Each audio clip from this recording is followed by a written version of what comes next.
Everything you do in TF2 is based on the information that you have or know. For example, do you know what the best play here is? Of course you don't. It would be silly to assume that you do, since all I gave you was a screenshot and you had to figure out what to do. In reality, it doesn't matter what you would have done in a situation like this, since the spy messed up way before he even got here. Hey, I'm Jan, and in this video I will be trying to explain how I help spy players to work their map awareness up from absolute basics all the way to their desired level. I will be explaining the basics of how to train your map awareness, as well as explaining some concepts that will help you work with what you have to make it fit your playstyle. Once you're done watching and understanding this, I highly recommend checking out Leod's rhythm trickstabbing videos, since a lot of what I will explain here as map awareness concepts can be applied to trickstabbing if learned further. I also very much recommend watching this from start to finish, even if certain ideas seem to be absolutely basic. I've been coaching intermediate spies for a while now, and the number one mistake I see is a lack of will to go back to basics. However, you are free to disregard my advice and skip to any timestamp in the description. Let's get to it. In simple terms, Gamesense is just working with the information that you have. Your playstyle determines what you do with that information, for example, what kind of decisions you make when you see the enemy, but knowing stuff benefits you regardless of your playstyle. That's why step 1 to good Gamesense is ensuring that you have all the information that you can get. In other words, stop handicapping yourself, since regardless of if you see the enemy, they are right there. One way to do that is to simply spin constantly as you go, but since that doesn't seem very practical, I prefer keeping a mental image of the map as I play spy and follow a concept of safe zones. The concept of safe zones is as simple as being aware of your immediate surroundings at every point in a game. To do it, imagine a bubble around yourself. Your job is to not let people get into that bubble without you seeing them. The more you practice this, the larger the bubble can be, but for now it really doesn't matter. The whole point of a safe zone is to indirectly train yourself to move in a way that lets you be aware. By looking out for a small zone around yourself, you will put a lot of the things outside of that bubble into your vision as well. And even if you don't notice them at first, the more you train, the more you will see. To know how aware you are at the moment, or to practice it, I highly suggest recording demos of your games and reviewing them later. You can do that by enabling automatic demo recording in advanced settings. After a game, simply navigate to the latest demo, which usually will be at the top of the list, and load it. The reason I suggest using demo recordings is because they give you the ability to stop the recording and look around with your camera if you want. Doing so before the times where you die allows you to know whether you could have seen the death coming by checking around yourself more, which lets you know if you're not being aware enough. Honestly, at this point you could learn to be more aware by yourself, but let me compress hours of footage into the most common mistakes and how to avoid them.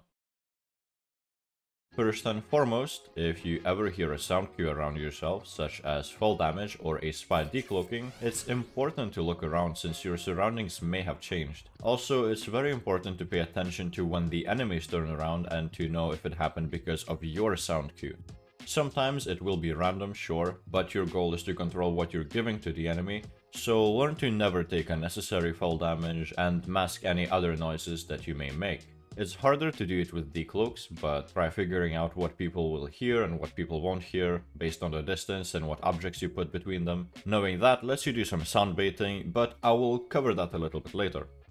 Talking about decloaking, it's a perfect time to look around. Doing so allows you to notice any enemies that would have reacted to your sound and judge whether you can afford them going after you or not. In a similar manner, that applies to any time you're going in for a play. Whether that's killing a stray enemy or going for a chain, it's worth looking around yourself to know which escape directions may be worse than others. That especially applies around corners. Before stabbing someone, you should know whether the area that's behind you now, or will be behind you in a few seconds, will have enemies around you. Knowing that lets you judge what to do next, whether that is to escape or to go for another backstab on a person that may not know that you know that they're there. In general, if you have free time as you traverse the map, you should always keep an eye on locations that are likely to have enemies. That includes enemy spawn direction, as well as teleporter exits or big choke points if the enemies are pushing them. Also, check where they're likely to retreat to afterwards and so on. All of that will let you plan what you want to do next. Practicing to turn around in these locations already gives you a possibility to be more aware than almost any player I see in casual game. But if you want to learn tracking people through walls and reading them like an open book, you can practice this much further. Next step is literally just pushing how much you can take from any situation. Naturally, you can just develop this skill from playing a lot, but I found that working with your own footage is much faster since you're putting conscious effort into one task rather than the entirety of the game. Also, by slowing the footage down or just playing it back, you can start taking in the information that's there, but you didn't notice during the game. Now that you are aware of how to be more aware, let's get to the fun part of how to exploit enemies' awareness. But before that, let's establish some basic ideas that make all of this work. Since this is a first-person shooter, most players use their crosshair to look at things, since they benefit from being able to shoot at their enemy as soon as they're able to see them. Because of that, you can quite easily make out the exact time someone is aware of you. They look at you. As a spy, you can learn to take advantage of this, and I will get to explaining it, but first it's important to learn to avoid letting your enemy know that you're looking at them. The biggest benefit of not looking at your enemies directly is the fact that it makes your disguises work much more often. In a way, it's unnatural to pay attention to your teammates more than the possible dangers around you, especially in TF2. By looking at someone, you are basically giving them a reason to spy check you, since they might feel like they're your target. In short, as long as you look at where the enemy team would be looking in that situation rather than keeping your eyes on your prey, you are far more likely to get away with your act. Even if you don't aim to make your disguises work, there are other benefits for not looking directly at enemy players. As you learn Spy further, you can understand that your player model is more of a tool than anything. You can use the tool to make enemies believe what you want them to believe by using concepts called tension, telegraphing, baiting, and headfaking. If you have heard of none of them, you are in luck, since I will explain all of them as I go. Let's start from tension. Tension is what happens between two players when only one of them is aware of the other's presence. It's best described as how you feel as a spy when the enemy is walking around unaware of you and you are chasing them trying to catch up while fully visible, and the longer you chase the enemy, the more likely they are to turn around, and as a spy you may behave in a predictable manner to catch up to them before that happens. For one, avoid chasing enemies like that since you are being predictable. Other than that, if you understand this concept, you can start using it to your advantage, and it doesn't only apply to spies. In short, if you manage to fake being unaware, you can make enemies behave in a more predictable manner to lead them into situations that are more favorable to you. The way I suggest practicing this would be to start doing everything with the corners of your screen. When you look around or track your enemies, keep what you are really looking at away from the middle third of your screen to not make your model look at it in an obvious manner. At the same time, try noticing when the enemies run towards you or react to you with their movement to know whether they are likely to chase you. If they start going towards you and are not dealing any meaningful damage, you are free to lead them into any stab you want. A good thing to know as well is what breaks tension, and that's where we get to the second concept of telegraphing. It is letting your enemies know exactly what you see, know, and what you're planning to do by the way you move. In general, telegraphing your intent and being predictable not on purpose is a way to make sure that your enemy always has the upper hand.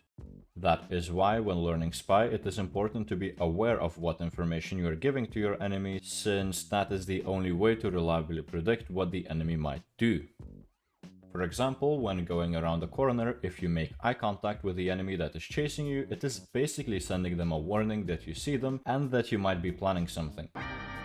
Since the enemy is aware of it, they are likely to take the corner wide just to be safe from your trickstab attempt. Since we are aware of how enemies are likely to react to that, we can judge situations where the enemy is likely to take the corner wide and use it. For example, if we need to escape someone, we make sure that they notice us, being obvious with a trickstab attempt to have more time and distance to escape the situation. Which brings us to baiting. By being aware how enemies react to what we do, we can either counter what they will do by adjusting our next move, or we can get into an encounter with an enemy giving them information that we want them to react to. Instead of spending time reacting to what your enemy will do, You can lead the situation by doing something that the enemy is likely to react in a certain manner. To make it a little bit simpler, let me explain the main ways of baiting your enemy. Sound baiting is as simple as making a noise, usually a decloak, and playing around how the enemy is likely to react to you. The simplest way to do it is to just drop your cloak and jump over your enemy as you expect them to react to you.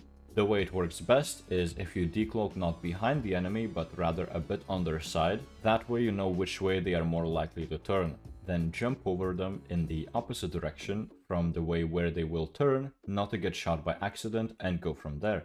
If the enemy panics or if you can't stab just yet because your decloak hasn't finished or so, you can jump off of their head around them again, or you can just continue walking on them to get the stab.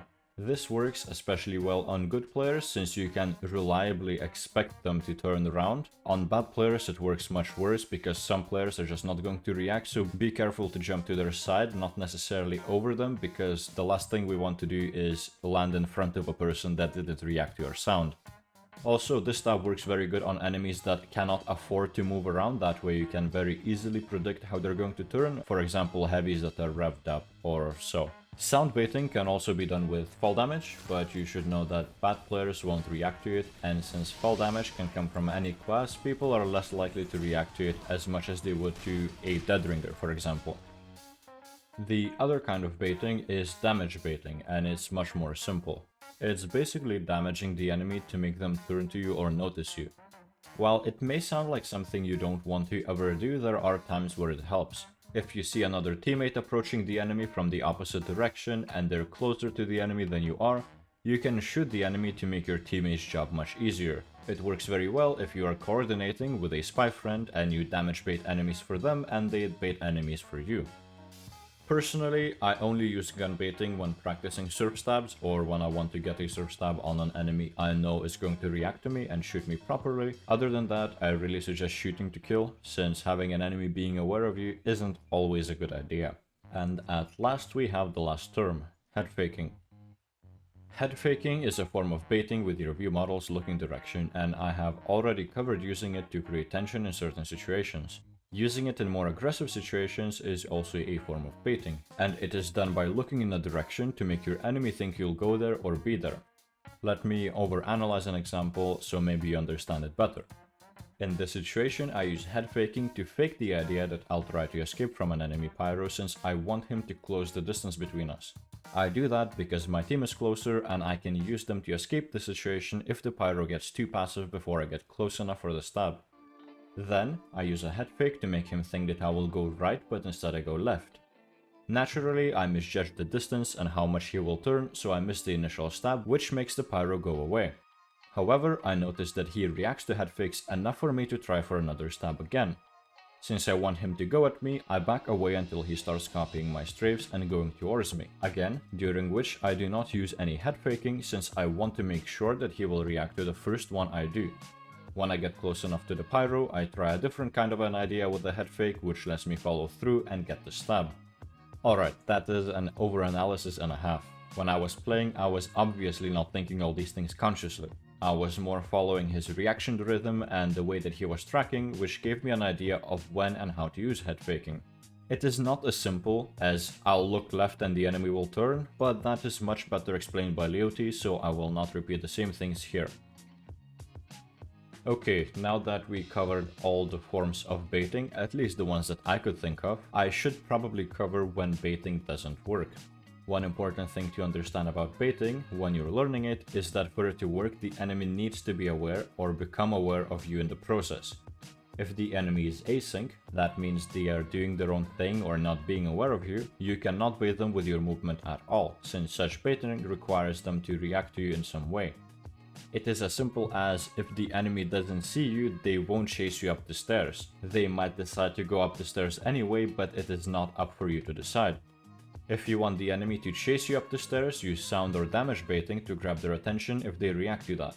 If they don't, just treat them as any async player and just go get a stab rather than trying to bait them into one. In most cases, you don't want to grab the enemy's attention if they aren't reacting to you at all, since it makes the game easier. It's mostly relevant to players that enjoy going for aggressive trickstabs, just to make sure that the enemy is aware of you and that they will be reacting to your movement and head fakes. Alright, that is it for the concepts presented on your or your enemy's awareness. Let's quickly recap so those inattentive of you might have something to take away. At the start, learn to look at things with the size of your screen, since it helps you to build tension, as well as it helps you to avoid telegraphing, what you'll be doing to everyone around you. Avoid making eye contact, as well as reacting to your enemy with your movement, that way it's easier to fake unawareness. Then, try noticing how enemies react to what you're doing, to see your habits when approaching enemies, and try to figure out if you could approach your enemies differently, or use baiting to secure more stabs. Other than that, that is it from me for now. I have saved a few more concepts for another video, so expect to hear more explanations from me soon enough. In the meantime, if you have any questions, feel free to put them in the comments, since I'm more than happy to respond to them. As usual, huge thanks to everyone that participated in this video's creation, whether that be sending me your demos to review or putting my ideas to practice to prove that they work. Also, huge thanks to Leoty for reviewing over the script and making sure that I'm not spewing nonsense for spies that don't know any better, since I'm still learning the class myself. I hope that helps you out in any way. Thank you for sticking around, and I wish you the best in your journey to learning Spy. Take care.